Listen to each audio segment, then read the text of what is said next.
نحمده ونصلي على رسوله الكريم اما بعد فاعوذ بالله من الشيطان الرجيم بسم الله الرحمن الرحيم ان اعبدوا الله واجتنبوا الطاغوت صدق الله العظيم. کب ڈوبے گا سرمایہ پرستی کا سفینہ، کب ڈوبے گا سرمایہ پرستی کا سفینہ، دنیا ہے تیری منتظر روز بقا کا. انتہائی قابل احترام member study circle united Pakistan Muzaffarabad division, ریاستی اور صوبائی صدور اور ممبر ورکنگ بیورو، ہمارے پیش نظر موضوع ہے سامراج آغاز و ارتقاء. اس میں سب سے پہلی چیز جس کو سمجھنا ضروری ہے کہ سامراج کس کو کہتے ہیں. سامراج کو انگلش کے اندر جو ہے نا امپیریلزم کہا جاتا ہے، اور عربی میں اس کے لیے ورڈ یوز ہوتا ہے استعماریت. یہ تینوں جو ہے نا یہ ایک دوسرے کے مترادف الفاظ ہیں، استعماریت، امپیریلزم اور سامراج. تو لینن نے کہا تھا کہ imperialism is the last stage of capitalism.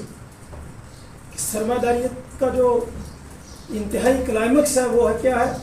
وہ ہے امپیریلزم یا سامراجیت.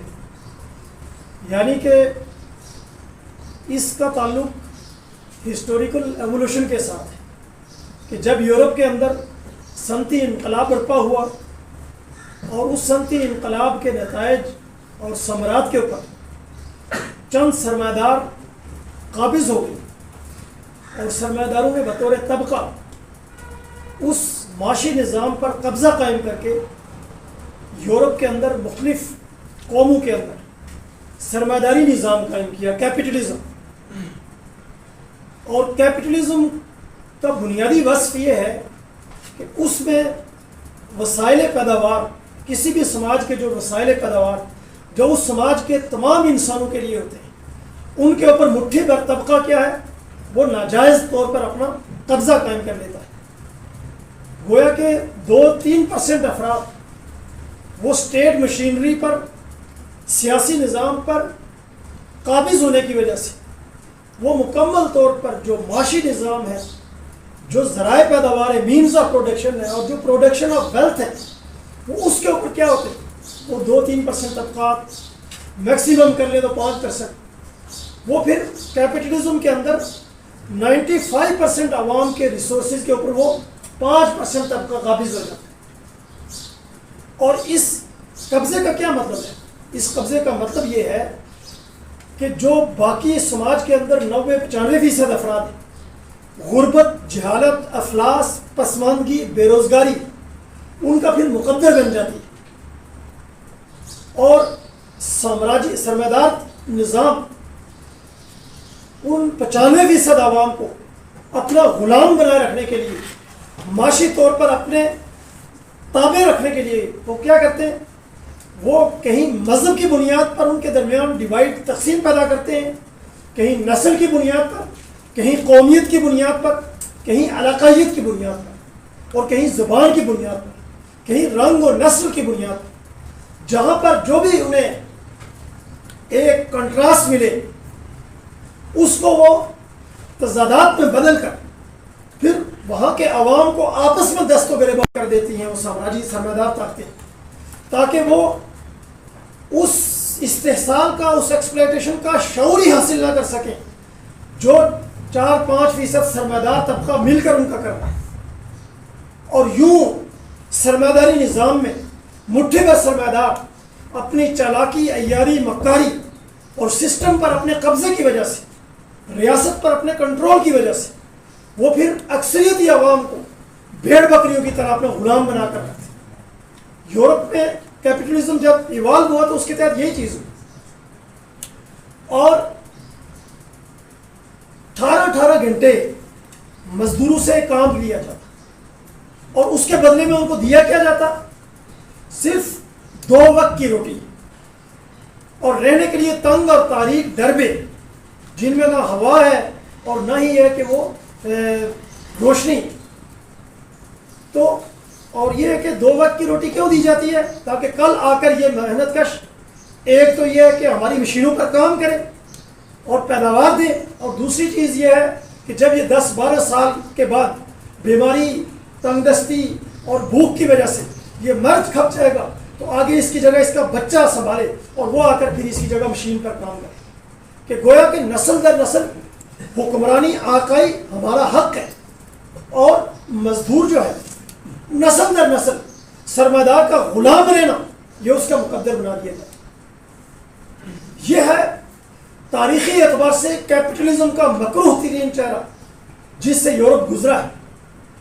اور پھر جب اپنی قوم اور اپنے عوام ان کی لوٹ مار کر کے، ان کی ایکسپلائٹیشن کر کے ان کو مکمل طور پر سرمایہ دار طبقہ نچوڑ لیتا ہے، اور جب اپنی قوم کے اندر اور اپنے ہی عوام کے اندر مزید کچھ دینے کی سخت نہیں رہتی، تو سرمایہ دار اس کی تو نیچر یہ بن جاتی ہے، اس کی سرشت یہ بن جاتی ہے حل من مزید. اس کا پیٹ کبھی بھی نہیں بھرتا، وہ ہمیشہ 99 کے پھیر میں رہتا. یہ سرمایہ داروں کا بنیادی وصف ہے.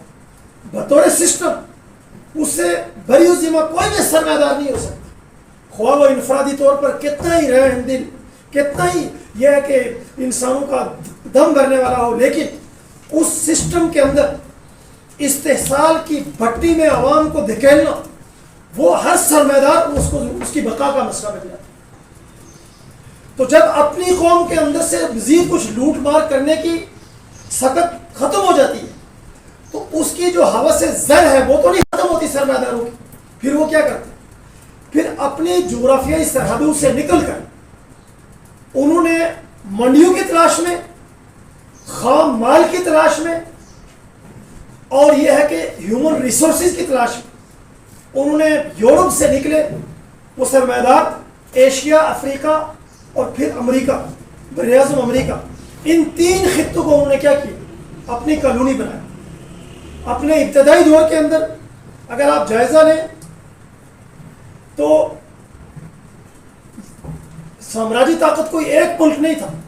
اسپین بھی سامراجی کردار ادا کر چکا ہے ماضی میں، پرتگال بھی سامراجیت کا کردار ادا کر چکا ہے، جرمنی اور فرانس بھی سامراجی قوتیں تھیں، اور اسی طرح اسپین وہ بھی سامراجی طاقت تھی. اور پھر ان سب کو شکست دے کر عالمی سامراجی طاقت جو بنی وہ برطانیہ تھا، جس نے بر صغیر پر بھی قبضہ قائم کیا اور افریقہ کو بھی اپنا غلام بنایا، یورپ براعظم امریکہ کو بھی اپنا غلام بنایا. پوری دنیا میں برطانیہ جو سامراجی طاقت تھا اس کے اقتدار میں سورج غروب نہیں ہوتا تھا. کسی ایک علاقے میں طلوع ہو رہا ہے تو دوسرے علاقے میں اس کی سلطنت کی کیا ہو رہا ہے؟ غروب ہو رہا ہے. اتنا وسیع و عریض خطہ اس کے پاس. اس دور کو کہا جاتا ہے کلونیلزم کا دور. ٹھیک ہے، کلونیلزم کا کیا مطلب ہے؟ کہ اس دور کے اندر سرمایہ دار ممالک انہوں نے اپنے ممالک سے نکل کر اپنی سیاسی، معاشی اور فوجی طاقت کے ذریعے سے تیسری دنیا کی اقوام کو اپنا غلام بنایا اور وہاں پر براہ راست اپنی حکمرانی قائم کی. وہاں کے مقامی لوگوں کو حکمرانی سے، سیاست سے، معیشت سے، اقتدار اختیار سے بے دخل کر کے براہ راست یورپ کے وہ سفید بھیڑیے وہ ان قوموں کے اوپر مسلط ہو گئے. ان کی گردنوں پر انہوں نے اپنا تسلط اور اپنی غلامی کا نقش ثابت کر دیا. یہ ہے کلونیلزم کا دور کہ جس میں براہ راست انہوں نے قبضہ کیا، اور اسی کو سامراجیت کہا جاتا ہے. یعنی کہ سامراجیت کے تحت سرمایہ داریت کا سامراجیت کا کردار کیا بنا کہ جس میں سرمایہ دار ممالک اپنی قوم کو لوٹنے کے بعد دنیا کی دیگر اقوام کو اپنا غلام بنا کر، اپنی کالونی بنا کر ان کو بھی لوٹتے ہیں اور ان کے وسائل پر قبضہ قائم کرتے ہیں. یہ سامراجیت کا بنیادی مسئلہ. اور پھر وہ سرمایہ کی ایکومولیشن آف ویلتھ اس میں سامراجیت کے اندر وہ اپنی کلائمیکس کو، انتہا کو پہنچ جاتی ہے کہ بڑی بڑی کمپنیاں اور عالمی مالیاتی ادارے وہ پوری کی پوری معیشت کے اوپر قابض ہو جاتے ہیں. یہ ہے سامراجیت کا عالمی کردار جس میں بینکنگ کا سرمایہ اور صنعتی سرمایہ مل کر سرمایہ داریت اور سامراجیت کے استحصال کی وہ بھیانک تصویر قائم کرتا ہے کہ جس کے سامنے کوئی قوم، کوئی ملک، کوئی علاقہ وہ اپنی آزادی، عزت، وقار، معاشی خوشحالی، اس کو یہ کہ بقا، اس کو برقرار رکھنا اس کے لیے ممکن ہی نہیں رہتا۔ تو یہ دور جو رہا ہے، آپ کو پتہ ہے کہ جو 20ویں صدی ہے، 19ویں صدی کی آخری 1-2 دہائیاں اور 20ویں صدی خاص طور پر سامراجیت کی عالمی بالادستی کی صدی، جس میں ہم دیکھتے ہیں کہ سامراجی طاقتوں نے پہلے فیز میں کالونیلزم کا نظام قائم کیا، اور اس میں پھر دنیا کی منڈیوں پر جب قبضے کی بات ہوئی تو بڑی سامراجی طاقتیں وہ آپس میں لڑ پڑی۔ کیوں لڑی؟ اس لیے لڑی کہ جیسے جنگل کے اندر بڑا جانور چھوٹے جانور کو کھا لیتا ہے، جیسے سمندر کے اندر بڑی مچھلی چھوٹی مچھلی کو کھا لیتی ہے، ویسے ہی سرمایہ دنیا کے اندر بھی جنگل اور سمندر کا قانون رائج ہوتا ہے کہ بڑا سرمایہ دار چھوٹے سرمایہ دار کو ہڑپ کر لے گا، بڑا سرمایہ دار ملک، سامراجی ملک چھوٹے سامراجی ممالک کو اپنے زیر نگی کرے گا۔ اور اسی کے تحت پہلی فرسٹ ورلڈ وار اور سیکنڈ ورلڈ وار جو ہوئی ہے، یہ بنیادی طور پر سامراجی طاقتوں کے درمیان دنیا کی منڈیوں کے اوپر قبضے کی جنگ تھی، اور اس جنگ میں 5 کروڑ سے زیادہ انسان لقمہ اجل بن گئے۔ 4-5 سالوں پر مشتمل یہ جنگیں رہی، پوری دنیا ان جنگوں کی لپیٹ میں ہے۔ کیوں؟ کسی اعلیٰ رسم کے لیے، عدل قائم کرنے کے لیے، ظلم ختم کرنے کے لیے، انسانیت میں اعلیٰ ویلیوز پیدا کرنے کے لیے نہیں، انسانوں کو اپنا غلام بنانے کے لیے، سرمایہ داروں کے حوث زر کو پورا کرنے کے لیے، سامراجی طاقتوں ان کے اقتدار کی جو چاہت ہے اور اقتدار کی جو لالچ ہے اس کو پورا کرنے کے لیے، فرعونیت کی جو سوچ ہے اس سوچ کے تحت کروڑوں انسانوں کو انہوں نے کیا کیا؟ لقمہ اجل بنایا۔ اور تاریخ انسانی کا سب سے زیادہ بھیانک ہتھیار ایٹم بم دوسری جنگ عظیم کے دوران امریکی سامراج نے دنیا پر گرا کر انسانی تاریخ کا سب سے مکروہ اور بھیانک جرم کیا، جس کا داغ آج بھی اس کے ماتھے پر کلنگ کے ٹکے کی طرح۔ یہ سامراجی طاقتوں کا رول، یہ سرمایہ دار طاقتوں کا رول۔ وہ کہتے ہیں نا، دے رہے ہیں جو تمہیں رفاقتوں کا فریب۔ سامراجی کیا کہتے ہیں؟ امریکہ دنیا کو کیا کہتا ہے؟ میں کیوں جا رہا ہوں؟ آؤ مجھے ویلکم کہو، کیونکہ میں جمہوریت کا چیمپئن ہوں، انسانی حقوق کا چیمپئن ہوں، آزادی اظہار رائے کا چیمپئن ہوں۔ تو وہ کہتا ہے شاعر کہ دے رہے ہیں جو تمہیں رفاقتوں کے فریب، ان کی تاریخ سنو گے تو دہل جاؤ گے۔ یہ ان کی تاریخ کہ انسانیت کو اپنے مفادات کے لیے ایندھن بنایا اور کروڑوں انسانوں کو لقمہ اجل بنایا۔ کروڑوں انسانی بھوک، غربت، افلاس اور بیماریوں کی وجہ سے، اس سرمایہ داری نظام کی وجہ سے، ان سامراجی طاقتوں کی وجہ سے وہ ایڑیاں رگڑ رگڑ کر مرنے پر مجبور ہوئے۔ اسی طرح پہلی جنگ عظیم سے لے کر دوسری جنگ عظیم تک دنیا کے اندر 2 تبدیلیاں واقع ہوئی۔ پہلی چیز یہ ہوئی کہ قوموں کے اندر 1917 کے عظیم سوشلسٹ انقلاب کی وجہ سے، انقلاب روس کی وجہ سے، کہ جس نے سرمایہ داری نظام کے خلاف مارکس سے فلسفے کے اوپر، لینن کی قیادت کے اندر، باشیک پارٹی کی قیادت کے اندر زار روس کے خلاف سوشلسٹ انقلاب برپا کیا اور سرمایہ داریت کے خلاف علم بغاوت بلند کیا، اور دنیا کے اندر پہلی مزدور ریاست قائم کی، محنت کشوں پر مبنی ریاست قائم کی، اور یہ بتا دیا دنیا کو کہ سرمایہ داریت تاریخ کا آخری نظام نہیں ہے، سرمایہ داریت حرف آخر نہیں ہے، بلکہ اس سے زیادہ ترقی یافتہ نظام انسانیت کے پاس اگر ہے تو وہ سوشلسٹ نظام ہے، اور اس سوشلسٹ نظام کو انہوں نے قائم کر کے دنیا کو باور کرایا کہ اس میں نہ انسانیت کا استحصال ہے، نہ قوموں کا استحصال ہے، نہ ڈیوائڈ اینڈ رول ہے، بلکہ ایز اے ہول پوری کی پوری قوم اور تمام عوام، تمام محنت کش وہ اجتماعی طور پر ترقی کرتے ہیں۔ تو اس سوشلسٹ انقلاب کے پوری دنیا کو دیے گئے شعور کے نتیجے میں قوموں کے اندر کالونیلزم کے خلاف قومی آزادی کی، بیداری کی تحریکیں پروان چڑھی۔ براہ راست جو ان کے اوپر گورے انگریز حکمران تھے، ان پر قابض تھے، ان پر مسلط تھے، تیسری دنیا کی قوموں نے، وہاں کے عوام نے ان کی غلامی کے خلاف علم بغاوت بلند کی، ان کی غلامی کا جوا اتارنے کا فیصلہ کیا۔ چنانچہ ایشیا ہو، افریقہ ہو، آپ کا سب کنٹیننٹ ہو، جہاں پر تاریخی طور پر ولی اللہ تحریک کی جدوجہد قومی آزادی پہلے سے ہی چل رہی تھی. ان سب کے اندر ایک نیا یہ ہے کہ رخ آیا پہلی جنگ عظیم کے بعد, اور یہ جدوجہد کیا ہوئی, قومی آزادی کی تیز تر ہونا شروع ہو گئی. چنانچہ پہلی جنگ عظیم سے لے کر دوسری جنگ عظیم تک ایک تو دنیا سے کالونیز براہ راست برٹش امپائر کا جو قبضہ تھا سامراجی طاقتوں کا, اس کے خلاف قومی آزادی کی طاقتور تحریکیں پروان چڑھی اور قوموں نے کالونیلزم کی باقیات کو اکھاڑ کر پھینکا. اور دوسری طرف اسی دور کے دوران چونکہ پہلی جنگ عظیم میں بھی ایک سامراجی طاقت برطانیہ اور اس کے اتحادی تھے, اور دوسری سامراجی طاقت کون تھی؟ جرمنی اور اس کے اتحادی. تو جرمنی پہلی جنگ عظیم میں بھی شکست کھاتا ہے اپنے اتحادیوں سے بھی, اور دوسری جنگ عظیم کے بعد اس کی مکمل طور پر جو بالادستی ہے وہ شکست و ریخت میں بدل جاتی ہے.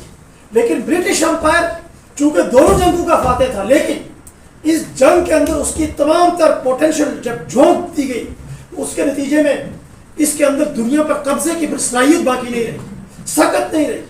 پھر کہا جانے لگا کہ یہ کیا ہے, یہ بوڑھا سامراج. اب اس بوڑھے سامراج کی جگہ پر کس نے لی ریپلیسمنٹ؟ کیونکہ قدرت کا یہ نظام ہے کہ ویکیوم کہیں پر نہیں, جب بھی ایک سپیس خالی ہوگی اس سپیس کو دوسری طاقت کیا کرے گی؟ فل کرے گی. تو جب برطانوی استعمار وہ بوڑھا سامراج بن گیا تو اسی کی کوکھ سے جنم لینے والا امریکی سامراج, اس نے پہلی جنگ عظیم سے دوسری جنگ عظیم کے تحت اپنے آپ کو بڑی تیزی کے ساتھ ایوالو کیا, اور اس نے اس اپرچونٹی کا فائدہ اٹھایا. اور دوسری جنگ عظیم کے ختم ہونے کے ساتھ ہی کیا ہوا, ایک تو قومی آزادی کی تحریکوں کے تحت دنیا وہ کالونیلزم سے اگلے سٹیپ کی طرف گئی, اور دوسری طرف یہ کہ برطانوی سامراج شپ جو ہے, عالمی سامراج شپ, سامراجیت کی قیادت وہ برطانیہ کے ہاتھوں سے نکل کر کس کے ہاتھ میں چلی گئی؟ وہ امریکی سامراج کے ہاتھ میں چلی گئی. اور یہاں سے پھر کیا ہوتا ہے, یہاں سے پھر نیا دور شروع ہوتا ہے جو آج تک کیا ہے چل رہا ہے. اس دور کو کہا جاتا ہے جدید نو آبادیاتی نظام یا نیو کالونیلزم. یہ نیو کالونیلزم کیا ہے, یہ جدید نو آبادیاتی نظام کیا ہے, اور اس کو پوری دنیا میں نافذ کرنے کے لیے امریکہ نے جو آرڈر جاری کیا اسے کیا کہتے ہیں؟ World order. ٹھیک ہے, ورلڈ آرڈر. تو اس ورلڈ آرڈر کے تحت دنیا کے اندر کالونیلزم کے اگلا سٹیپ نیو کالونیلزم کا دور شروع ہوا. نیو کالونیلزم میں کیا تھا, اس میں نیا جال لائے پرانے شکاری, یعنی کہ تیسری دنیا کی قوموں کو غلام بنانے کے لیے یہ کیا کہ جو کوئی 150 سال سے جو برطانیہ کی براہ راست دنیا کی اقوام کے اوپر غلامی تھی, کالونیاں اس نے بنائی ہوئی تھی, تو اس عرصے میں برطانیہ نے کیا کیا, اس سامراج نے, کہ اس عرصے کے اندر ان قوموں کے اندر, ان ملکوں کے اندر, وہاں کے اپنے عوام کے اندر سے ہی اسٹیٹ کی وہ مشینری تیار کی کہ جس کی دو خصوصیات تھیں کہ وہ اسٹیٹ مشینری بیوروکریسی کی صورت میں, سول بیوروکریسی, ملٹری بیوروکریسی, عدالتوں میں بیٹھے ہوئے ججز اور الیکٹیبلز اور گدی نشین, اور یہ کہ نام نہاد مذہبی پیشوا جو اہل حق کے مقابل میں پیدا کیے گئے, ہر قوم, ہر خطے کے اندر, ہر مذہب سے. تو اب ان کا وصف دو وصف تھے. پہلا وصف یہ تھا کہ یہ یہاں کی اقوام ان کے یہ کیا تھے, غدار تھے, اور برطانوی استعمار کے یہ ایجنٹ, غلام اور اعلی کار تھے. یہ ان کے دو اوصاف تھے. اور چونکہ جدید سسٹم چلانے کی صلاحیت انہی کے پاس تھی, برطانیہ نے انہی کے اندر پیدا کی جن میں خوہ غلامی اس نے انجیکٹ کی تھی. تو یہ اسٹیٹ مشینری کیا نیو کالونیلزم کے تحت, ورلڈ آرڈر کے تحت یہ جو اسٹیٹ مشینری تھی, یہ اسٹیٹ مشینری ریموٹ کنٹرول کے طور پر امریکی سامراج کے ہاتھ میں چلی گئی. جن قوموں کو بھی قومی آزادی حاصل نہیں ہوئی وہ تمام قومیں وہ سامراجیت کی تبدیلی کے ساتھ ہی برطانوی سامراجیت کی گود سے نکل کر امریکی سامراجیت کی گود میں جا گئی. اور اس میں چونکہ جو حکمران تھے بظاہر وہ لوکل ہوتے تھے, جو بیوروکریسی لوکل لوگوں کی ہے, حکمران الیکٹیبلز کی صورت میں لوکل لوگ ہیں, اسی طریقے سے جو عدالتوں میں بیٹھے ہوئے جج ہیں وہ لوکل ہیں, لیکن مائنڈ سیٹ کیا ہے, مائنڈ سیٹ ہے کلونیلزم کے تحت سامراجی طاقتوں کی غلامی اور اپنی قوم اس کا استحصال کرنے میں سامراجیت کو کندھے فراہم کرنا، تاکہ چنانچہ اسی ریموٹ کنٹرول طاقت کے ذریعے سے آپ تاریخ اٹھا کر دیکھیں کہ پاکستان کی سرزمین پر 47 سے لے کر آج تک اسٹیٹ مشینری وہی ہے جو برٹش امپائر نے پیدا کی، ہندوستان نے اس سے جان چھڑا لی اور آج اس کی معیشت آپ دیکھیں، اور ہم آج تک اسی اسٹیٹ مشینری کے تحت، اسی کلونیلزم کے مائنڈ سیٹ کے تحت امریکی سامراجیت کی غلامی کرتے آئے تھے۔ ہمارے عوام اس غلامی کے تحت ذلت اور قسم پرسی کی زندگی بسر کرنے پر مجبور ہیں۔ بے روزگاری یہاں پر عام ہے۔ ابھی کل ہی کی بات ہے، آپ دیکھیں یونان کے اندر کشتی گرتی ہے، کیا قوم کے بچے تھے، اس دھرتی کے بچے تھے، کیوں جا رہے تھے؟ کس نے ان کو موت کی آغوش میں جانے پر مجبور کیا؟ یہ سرمایہ داری نظام ہے جو یہاں پر مسلط ہے، جس نے یہاں پر غربت کو مسلط کیا، جس نے یہاں پر جہالت کو مسلط کیا، جس نے یہاں پر بے روزگاری کو مسلط کیا، اور یہاں کے نوجوان کو مجبور کیا کہ تم جاؤ، جا کر مرو، لیکن یہ ہے کہ یہاں پر تمہارے لیے کوئی مستقبل نہیں۔ بے یار و مددگار، ان کی پڑی ہوئی لاشیں کس سے اپنا حساب مانگے؟ ان کا خون ان حکمرانوں، اس اشرافیہ، اس سرمایہ داری نظام کی گردن کے اوپر ہے، اور یہ اس لیے ہے کہ 75 سالوں سے یہاں پر یہ جو نظام قائم ہے، یہ نظام بے حس اور شفاف نظام، انسانی دشمن نظام، یہ سامراجی طاقتوں کا ایجنٹ نظام ہے۔ اس کا یہی کردار رہے گا تا وقت یہ کہ اس کے خلاف ہم انقلاب نہ برپا کریں، ورنہ پھر نوجوانوں یاد رکھو، ہمارا بھی ظاہر سی بات ہے، آپ کا بھی فیوچر روزگار آپ سب کا مسئلہ ہے، آنے والی نسلوں کا بھی مسئلہ ہے۔ کل کے واقعے کو سامنے رکھیں کہ بے رحم سمندر کی لہروں میں جس طرح ہماری قوم کے اس دھرتی کے بچے وہ غرق خراب ہوئے، کل ہمارا بھی یہی انجام ہوگا۔ ہمیں سوچنا ہے کہ ہم اپنی آنے والی نسلوں کو کون سا ملک دے کر، کون سا وطن دے کر، کون سا سماج دے کر جانا چاہتے ہیں، یہ ہمیں فیصلہ کرنا ہوگا۔ تو یہ کیا ہے میرے دوستو؟ یہ کلونیلزم ورلڈ آرڈر کے تحت ریموٹ کنٹرول کے ذریعے سے کیا کیا گیا؟ دنیا کی اقوام کو اپنا غلام بنایا گیا، ایشیا کو، افریقہ کو، مڈل ایسٹ میں آپ دیکھیں، اور پھر اسی طریقے سے ظاہر سی بات ہے کہ جو ہے نا یورپ کی جو کمزور قومیں تھیں ان کے اوپر بھی سامراجی طاقتوں نے، اپنا امریکی سامراج نے دوسری جنگ عظیم کے بعد مارشل پلان کے ذریعے سے اپنی ڈومیننسی قائم کی، جو آج تک قائم ہے، اور آج بھی پورے کا پورا یورپ امریکی سامراج کا غلام، اس کا دلال بنا۔ تو یہ پھر اس کے ساتھ کیا کیا گیا ورلڈ آرڈر کے تحت کہ دنیا کی معیشت پر قبضہ کیسے کیا جائے؟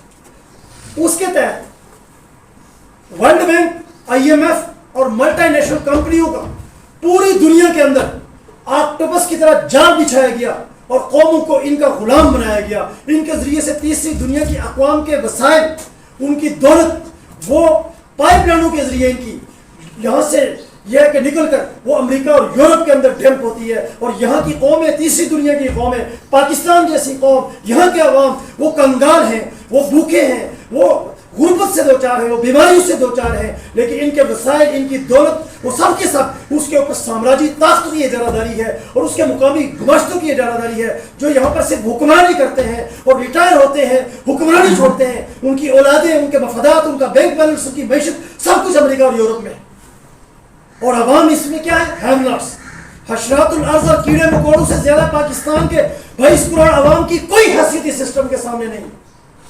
یہ سرمایہ داریت کا نتیجہ، یہ سامراجیت کا شاخسانہ ہے میرے دوست۔ تو اب یہ ورلڈ آرڈر کا پورا ایرا رہا، اور اسی عرصے میں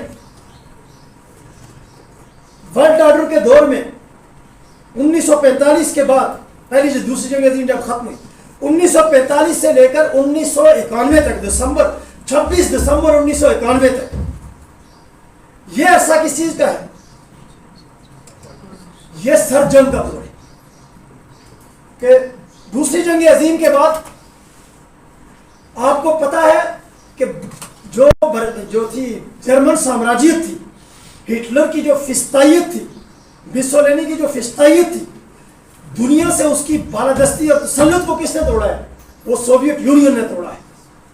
عظیم اسٹالن کی قیادت کے اندر، ریڈ آرمی کی قیادت کے اندر، اسٹالن گراڈ سے لے کر مشرقی جرمنی تک پورے کا پورا یہ جو خطہ ہے، سامراجی استعماریت کے کھنڈرات کے نشانات کی صورت آج بھی یہ ہے کہ تاریخ میں ثبت ہے کہ یہاں پر جو ریڈ آرمی ہے اور اسٹالن کی لیڈرشپ ہے اس کی قیادت کے اندر باشویک انقلاب نے، سوشلسٹ انقلاب نے اپنے وقت کی سب سے بڑی سامراجی طاقت کو شکست فاش دی۔ اور اس کے بعد بھی دوسری جنگ عظیم کے بعد جہاں کلونیلزم کا یہ پہلو تھا، وہاں پر ساتھ سرد جنگ بھی تھی۔ سرد جنگ کیا تھا؟ سرد جنگ بنیادی طور پر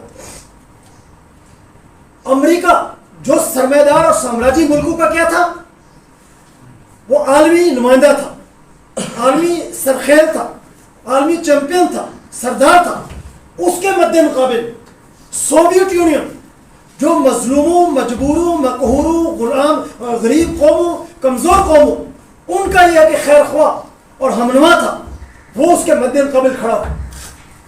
اور دنیا میں کیپٹلزم کے لیے جو چیز چیلنج بنی وہ کیا تھی؟ وہ سوشلسٹ انقلاب، سوویت یونین کا انقلاب تھا، کہ جو پھر پورے مشرقی یورپ کو اپنے زیر نگی لاتا ہے، اور یہ وسط ایشیا کی ساری ریاستیں وہ سوشلسٹ انقلاب سے ہمکنار ہوتی ہیں۔ چین کے اندر 49 میں انقلاب برپا ہو جاتا ہے، اور اسی طریقے سے کیوبا کے اندر، ویتنام کے اندر، یہ سب کے سب ممالک، کوریا کے اندر سوشلسٹ انقلاب برپا ہوتے ہیں۔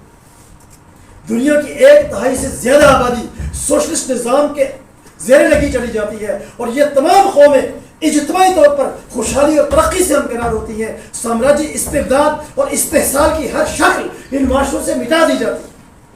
تو کمیونزم کے خوف کی وجہ سے، سوشلزم کے خوف کی وجہ سے، یہ خود ساختہ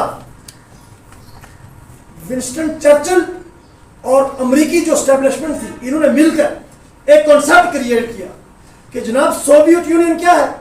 یہ تو آئرن کرٹن کے اندر گھرا ہوا خطہ ہے، اور اس کے اندر نہ آزادی اظہار رائے ہے اور نہ لوگوں کو روٹی ملتی ہے۔ پروپیگنڈا کیا جو ہمیشہ سامراجی طاقتوں کا ہتھیار ہے، اور یوں آئرن کرٹن اس کے گرد زبردستی ڈال کر دنیا سے اس کو کاٹ دیا، یورپ سے اسے کاٹ لیا، عالم اسلام سے کاٹا کہ جناب مسلمانوں تمہارے خدا کو کیا ہے؟ دہریت سے خطرہ ہے جو سوویت یونین میں ابھر رہی ہے۔ حالانکہ جس مٹیریلزم کو بنیاد بنا کر، مذہب دشمن بنا کر سوشلسٹ تحریک کو پیش کیا گیا، اس مٹیریلزم کا آغاز ہی کیپٹلزم کے اندر ہوا، لیکن سرمایہ داروں اور سامراجی طاقتوں نے اپنے مکر و فریب اور پروپیگنڈے کی طاقت سے اس کا رخ سوویت یونین کی طرف تو پھیر دیا اور خود اپنا دامن جھاڑ لیا۔ تو یہ کیا ہے کہ سامراجی طاقتوں نے سرد جنگ کے دور میں مذہب کو بطور ٹول کے یوز کیا، اپنے استحصالی مقاصد کے لیے، سوشلسٹ انقلاب کو ناکام کرنے کے لیے، اور پھر دنیا کے اقوام ان کے درمیان تقسیم پیدا کرنے کے لیے مذہب کو سیاسی ٹول کے طور پر سامراجی طاقتوں نے کیا استعمال کیا۔ تو یہ سارے کا سارا جو سرد جنگ کا دور ہے، یہ امریکہ اور سوویت یونین کے درمیان آویزش اور کشمکش کا دور ہے، کہ جس میں براہ راست تو یہ دو طاقتیں ایک دوسرے سے ٹکرائی نہیں، کیونکہ اس کا مطلب یہ ہوتا کہ دونوں نیوکلیر طاقتیں تھیں۔ جیسے جنگ یوکرین میں تمام تر امریکی حربوں، سازشوں، یورپ کی انوالومنٹ کے باوجود براہ راست کھلی جنگ دونوں کے درمیان نہیں۔ کیوں؟ کہ اس کا مطلب یہی ہوگا کہ پھر دنیا جو ہے وہ اینڈ ہوگی۔ جب ایٹمی وار ہیڈز چلیں گے تو نہ امریکہ بچے گا، نہ روس بچے گا، نہ دنیا بچے گا، کیونکہ اب وہ والا ایٹم بم نہیں ہے جو 1900 یہ ہے کہ دوسری جنگ عظیم میں برسائی گئی تھی، اس سے سینکڑوں ہزاروں گنا زیادہ پاورفل وہ ایک ایٹم بم بھی دنیا کو تباہ کرنے کے لیے کافی، تو اس سے لیس ہر وقت دونوں آمنے سامنے۔ تو وہ باقی مطلب جو معیشت میں جنگ تھی، سفارتی جنگ تھی، میڈیا کا پروپیگنڈا تھا، سفارتی جنگ تھی، اور اسی طریقے سے ثقافتی پروپیگنڈا تھا، لیکن براہ راست یہ ہے کہ ان کے درمیان کنفلکٹ نہیں پیدا ہوئی، براہ راست جنگ نہیں ہوئی، براہ راست یہ کہ ایک دوسرے کے خلاف فوج کشی نہیں کی، اس لیے اس کو کولڈ وار کہا جاتا ہے، سرد جنگ۔ لیکن پھر 1991 میں سوویت یونین نے اپنے داخلی تقاضوں کے تحت communist party of Soviet union is خود والنٹری طور پر دنیا کو سرد جنگ کے نفسیاتی خوف اور منفی اثرات سے نکالنے کے لیے یک طرفہ طور پر سرد جنگ کے خاتمے کا اعلان کیا، یک طرفہ طور پر سوویت یونین کی تحلیل کا اعلان کیا، اور یک طرفہ طور پر پیسٹرائکا اور گلاسنوست کے ذریعے سے مکمل طور پر داخلی اعتبار سے سیاسی اور معاشی ریفارمز لائی۔ جب یہ راستہ اختیار کیا تو پھر امریکہ اور یورپ کے پاس وہ جواز ہی نہیں بچا کہ آئرن کرٹن کا پروپیگنڈا کر کے تو وہ یورپ اور دنیا کو اور عالمی اسلام کو روس سے روک سکے۔ نتیجہ کیا ہوا کہ اس کے بعد جب دوسری جنگ عظیم میں سوویت یونین نے اپنے سوویت یونین USSR کو تحلیل کیا، تو اس کے بعد جب سرد جنگ ختم ہوئی تو اس میں جو نیٹو اتحاد تھا یہ کس کے خلاف بنایا گیا تھا؟ یہ سوویت یونین کے خلاف، سوشلسٹ انقلاب کے خلاف۔ یہ جب 1945 کے بعد بنایا گیا اس وقت ہی اس کا ٹارگٹ سوویت یونین تھا۔ چنانچہ جب سوویت یونین کی لیڈرشپ نے کہا کہ ہمیں نیٹو میں شامل کریں، کیونکہ شروع میں تاثر یہ دیا گیا کہ جناب جرمنی دوبارہ سامراجی طاقت نہ بن جائے، دوبارہ سامراجیت سے روکنے کے لیے ہم کیا کر رہے ہیں؟ نیٹو اتحاد بنا رہے ہیں، فوجی اتحاد امریکہ اور یورپ کے ممالک پر مشتمل۔ تو روس نے کہا، سوویت یونین نے کہا کہ اگر مقصد سامراجیت کو سے روکنا ہے، انسانیت کو، جرمنی کو دوبارہ سامراجی روپ ڈھالنے سے روکنا ہے، تو جرمنی کے خلاف تو جنگ ہم نے جیتی ہے، پھر ہمیں شامل کریں نیٹو میں، پھر کیا مسئلہ ہے؟ لیکن یہاں سے امریکہ اور یورپ کی منافقت وہ ایکسپوز ہوتی ہے جب انہوں نے کہا کہ ہم سوویت یونین کو اس میں شامل نہیں کریں گے، جس کا مطلب یہ تھا کہ نیٹو اصل میں کس کے خلاف تھا؟ سوویت یونین کے خلاف۔ تو 1991 میں بھی جب یہ ہے کہ سوویت یونین بھی تحلیل ہو گیا، اس کے بعد بھی آپ کو پتا اس وقت کہ نیٹو موجود ہے، اور وہ رکھنے کے لیے، اس کو برقرار رکھنے کے لیے پھر کیا کیا؟ اس کے لیے دو چیزیں دنیا میں، یہ ورلڈ آرڈر اب کیا ہے 1991 میں ختم ہو جاتا ہے۔ اب یہاں سے ایک چیز نیو ورلڈ آرڈر جاری ہوتی ہے امریکی سامراج کی طرف سے، اور نیو ورلڈ آرڈر کے ساتھ ہی ساتھ یہ حکمت عملی اختیار کی جاتی ہے۔ جب نیٹو کے جنرل سیکرٹری سے کوشچن ہوا 1991 کے بعد کہ جناب یہ نیٹو جو ہے یہ تو وارسا پیکٹ کے خلاف، جو سوویت یونین کے ممالک پر مشتمل فوجی اتحاد تھا، اس کے خلاف یہ بنایا گیا تھا نیٹو۔ وارسا پیکٹ تو ختم ہو گیا، سوویت یونین تو تحلیل ہو گیا، تو اب آپ اس نیٹو کو کیوں بچا کے رکھے ہوئے ہیں؟ اب کس سے خطرہ ہے؟ تو اس وقت کے نیٹو کے جنرل سیکرٹری کا یہ جواب تھا، اس کے الفاظ یہ تھے کہ ابھی اسلام باقی ہے۔ اور اس سے اس کی مراد کیا تھی؟ اس سے اس کی مراد یہ تھی کہ سوویت یونین کے دور میں افغانستان کے اندر پوری دنیا سے امریکی CIA نے پیٹرو ڈالر سے ہونے والے پیسوں ان کو جمع کر کے پوری دنیا سے مذہب کے نام پر سادالو نوجوانوں کو جمع کیا، اور جہاد کے مقدس عنوان سے ان کو افغانستان کی سرزمین پر کیا کیا؟ ان کی ریکروٹنگ کی، ان کو بھرتی کی، اور سوویت یونین کے خلاف ان کو استعمال کیا۔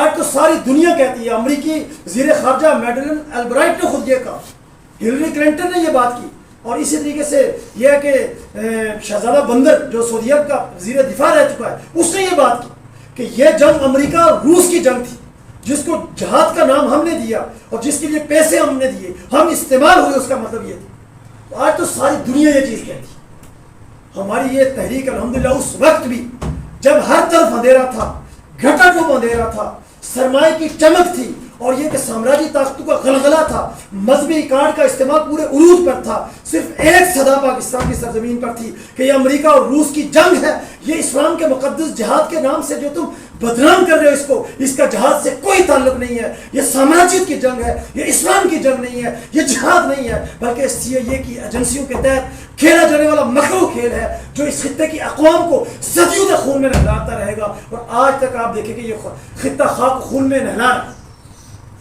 آج سب اس چیز کو تسلیم کر رہے ہیں۔ تو یہ کیا تھا؟ سرد جنگ کے بعد کا یہ جو دور ہے، اس میں 1991 کے بعد ایک تو نیو ورلڈ آرڈر جاری ہوا، جدید نو آبادیاتی نظام، اور دوسرا جو افغانستان کے اندر پوری دنیا سے امریکہ نے گوریلے ٹرین کر کے لائے تھے، ان کو پھر افغانستان سے نکال کر پوری دنیا میں پھیلا دی۔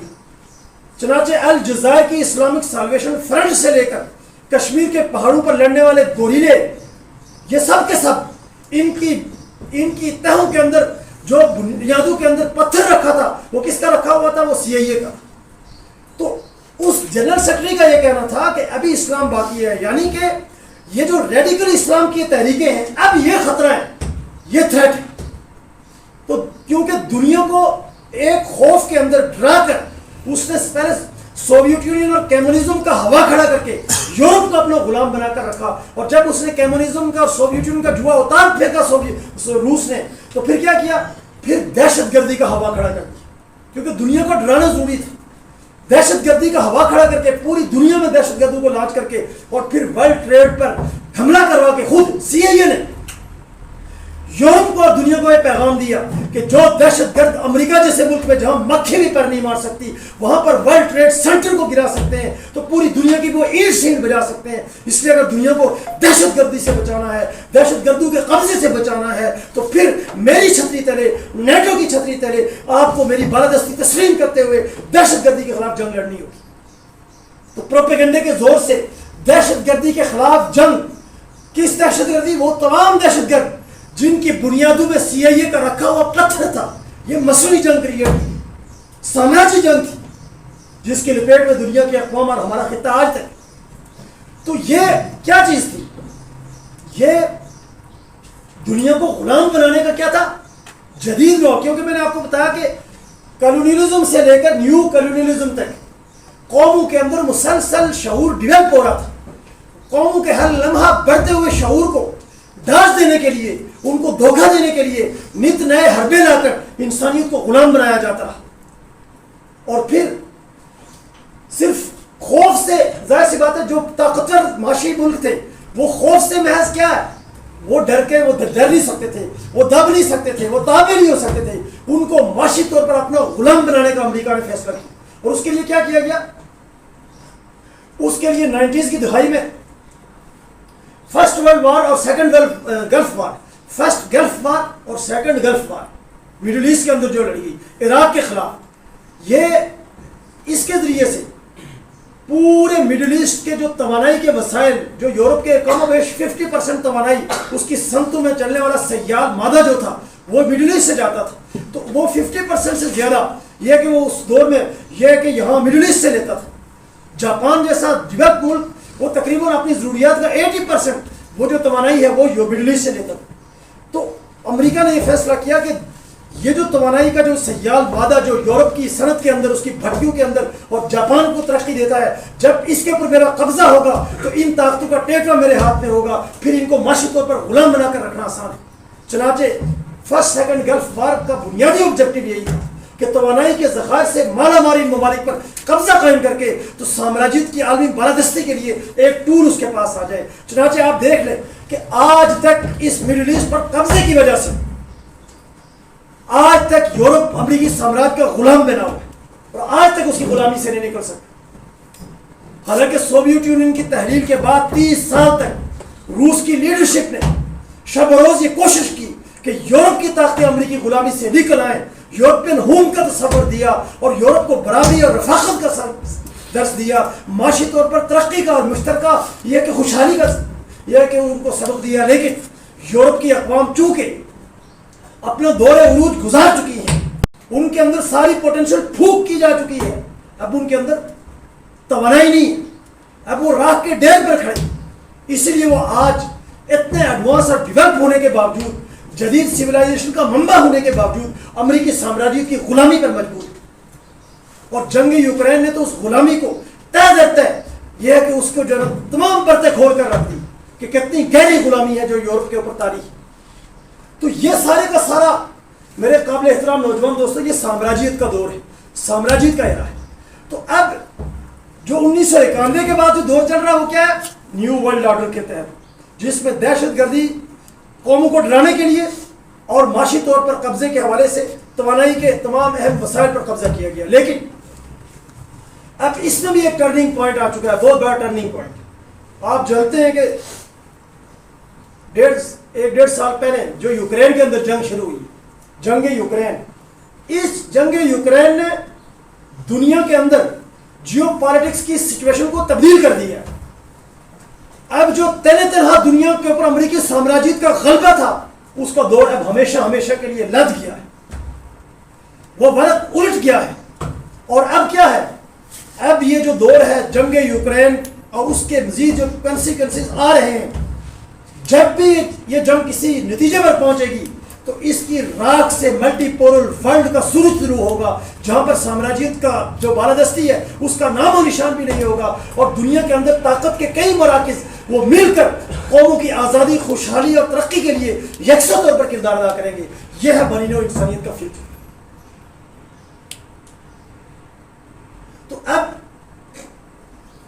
اس تناظر میں آج ہم کہاں پر کھڑے ہیں، اس سوال کے اوپر ہمیں غور کرنا ہے کہ یہ جو پچھلے 300 سالوں کے اندر جو تبدیلیاں آئیں ان کا انتہائی مختصر انداز میں آپ کے سامنے میں نے رکھا ہے، لیکن ظاہر ہے کہ یاد رکھیں ٹائم اینڈ سپیس ایک بہتا ہوا دھارا ہے، اس میں سٹیگنیشن نہیں ہے، اس میں کہیں پر ٹھہراؤ نہیں ہے، اس میں رکاؤ نہیں ہے۔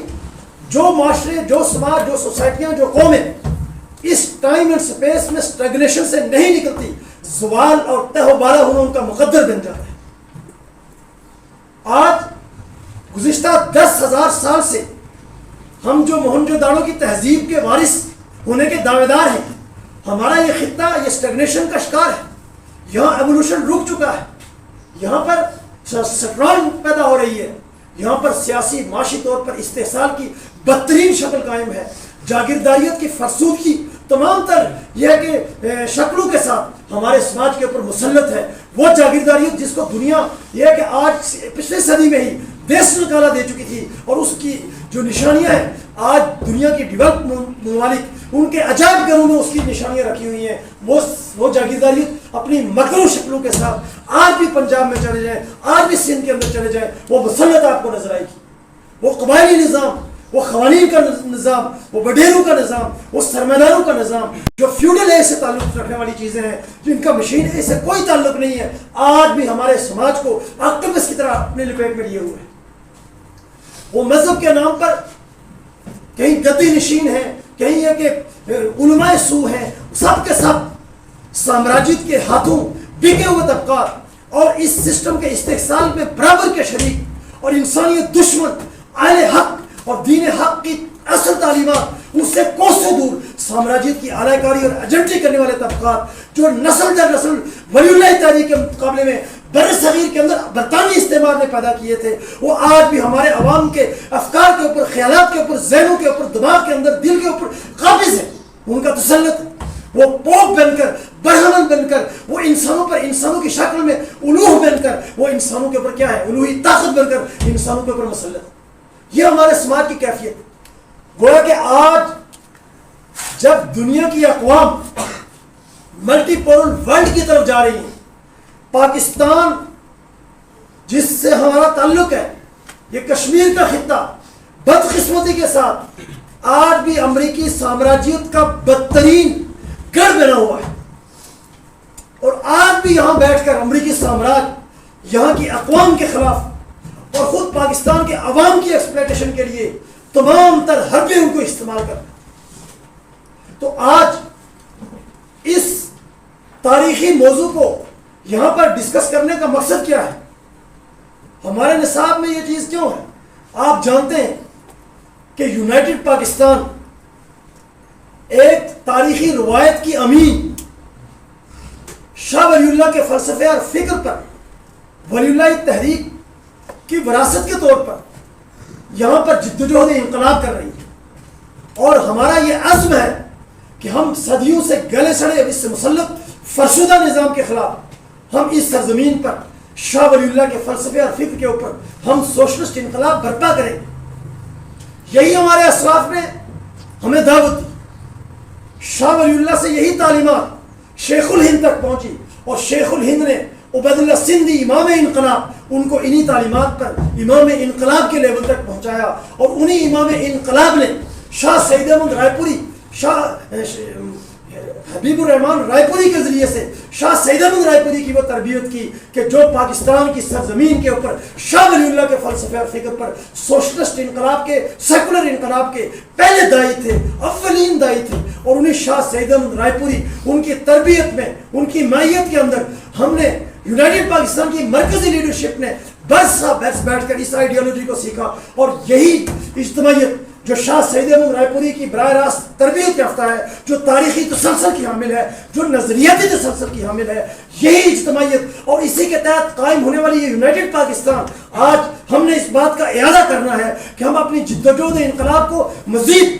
تیز تر کریں گے. ہم اپنی ہر سستی، کوتاہی، غفلت، اس کو ہم دل و دماغ سے کھوج کر نکال دیں گے، اور ہم صرف اور صرف مظلوم انسانیت کے لیے، بنی نوع انسانیت کے لیے، اس دھرتی کے عوام کے لیے اور اس مادر وطن کے لیے ہم بے لوث ہو کر، ایثار کے جذبے سے، عہدوں کی تمنا سے بلند ہو کر، نمود و نمائش کی ستائش سے بلند ہو کر، اور کسی بھی لالچ، کسی بھی ترغیب، کسی بھی خوف اور کسی بھی مفاد پرستی سے بلند ہو کر صرف اور صرف وسیع تر انسانیت کے روشن اور عظیم تر مستقبل کے لیے جدوجہد کے اندر اپنی تمام تر توانائیوں کو صرف کریں گے، تاکہ ہم سب مل کر یونائٹڈ پاکستان کو وہ طاقت، وہ فورس، وہ قوت بنائیں کہ جب اس کے فولادی قدم آگے بڑھے، دنیا کی کوئی سامراجی طاقت، کوئی شیطانی طاقت، کوئی سرمایدار طاقت اور اس کے اعلی کار اس سرزمین پر مسلط گماشتے اور ایجنٹ وہ اس کے سامنے سدے رہا نہ بن سکے، اور یہ یونائٹڈ پاکستان 22 کروڑ عوام کی طاقت کے ساتھ اس سرمایداری نظام کو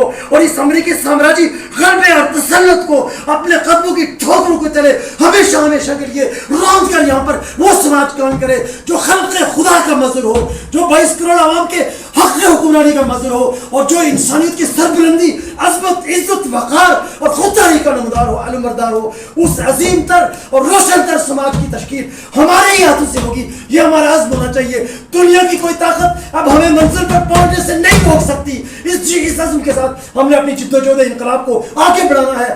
صدیوں تک ہمارے عوام کو، انسانیت کو، اس خطے کی اقوام کو سامراجی طاقتوں نے اپنے قدموں تلے روندا ہے، ان کے وقار اور عزت کو روندا ہے اور ان کو غلام بنا کر رکھا ہے. ہم اس تمام تر قربانیوں کو، ذلتوں کو اور اس قسم پرسی کو اور اس ذلالت کو، اس کو ہم بدلے میں یہ کہ لے ڈالیں گے، اور ہم سامراجی طاقتوں سے اس تمام تر صدیوں کے استحصال کا اپنے سوشلسٹ انقلاب کی طاقت کے ذریعے سے ہم ان سے حساب لیں گے. اور آنے والا وقت صرف اور صرف اس انسانیت کا ہوگا جو انسانیت ملٹی پولر ورلڈ سے بھی آگے بڑھ کر کے سوشلسٹ ورلڈ آرڈر سے ہمکنار ہو، اور وہ سوشلسٹ ورلڈ آرڈر پاکستان میں برپا ہونے والا سوشلسٹ انقلاب وہی اس کی قیادت کرے گا.